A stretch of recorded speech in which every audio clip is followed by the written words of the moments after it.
The end of the 1860s saw the development of the first practical self-propelled torpedoes, and soon various navies sought both the weapon itself and a way to utilise it at sea. Although the loudest advocate for the weapons in the next decade or two would be the French Navy when they adopted the Jeune École doctrine, it might surprise some to learn that the first nation to deploy a seagoing torpedo-armed attack craft was in fact the British, who often get unfairly portrayed as overly conservative during this period by some.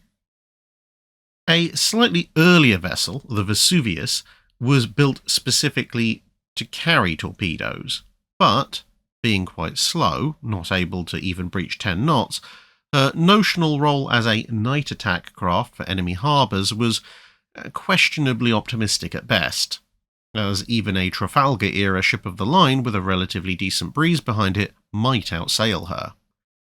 Instead, it fell to one John Thornycroft to design and build the first true purpose-built torpedo attack craft. At the time, Thornycroft was based in Chiswick, West London, which might seem an unlikely location for warship building, being almost at the upper limits of the tidal portion of the River Thames, but the company that would become famously specialised in small fast attack craft of gradually increasing size had to start somewhere, and the vessel he produced, HMS Lightning, displaced a mere 32 or 33 tons, and so was not overly concerned by having to navigate the length of the tidal Thames to reach the open sea. She was constructed alongside another torpedo-armed vessel, the Norwegian torpedo boat Rap, although she had been designed to use the older Spar torpedo, and at a mere 7 tons, nobody in their right mind was going to take her far out onto the high seas on a regular basis. Although still very small, Lightning could at least serve in areas like the Channel and the less deadly parts of the North Sea, and she carried no other armament than just an initial loadout of 2 torpedo launchers, which she carried around at a top speed of just under 19 knots. As is the case with a lot of firsts, though, there were some issues to work out. Despite her diminutive size, on trials it turned out she had the same turning radius as a frigate that was almost 200 times her displacement. This led to a number of changes. Her 2 torpedo cradles were replaced by a single torpedo tube, which was then fixed facing forward in the bow. She also received a new design of propeller, and both the propeller and the rudder were relocated. This markedly improved her agility, a vital element of a torpedo boat's attack profile. She would be followed into service over the rest of the 1870s by almost 2 dozen successors, which had a number of small changes made to them on the basis of experience with Lightning, which was also renamed to TB1, or Torpedo Boat Number 1. Although some of these immediate descendants would find themselves making surprisingly long voyages, with a number ending up in the Mediterranean, TB-15 somehow surviving a voyage to South Africa, and TB-20 actually making it as far as Hong Kong, Lightning herself would remain in UK waters.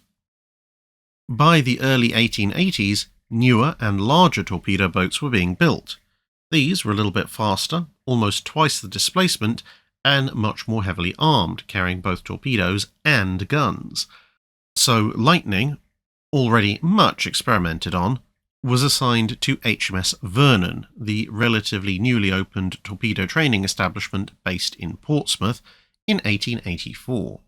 Here she remained, training various young sailors in the art of torpedo warfare without having to leave the confines of Portsmouth Harbour and the Solent until the mid-1890s. In 1895, her engine was removed to be used in Portsmouth Dockyard as a power source, and the hull was sold the next year for the princely sum of £25, although this sum still represented about half a year's wages for the average working British man at the time. That same year, her nominative successor, the Janus-class HMS Lightning, entered service, which carried on the name in Royal Navy service for another couple of decades, with one final, thus far, HMS Lightning being a relatively short-lived L-class destroyer in World War II, which lasted for the grand total of 2 years, mostly serving in the Mediterranean, before being sunk by German S-boats S-158 and S-55, with her role taken up by the appropriately named Polish destroyer Błyskawica, which is of course still around today.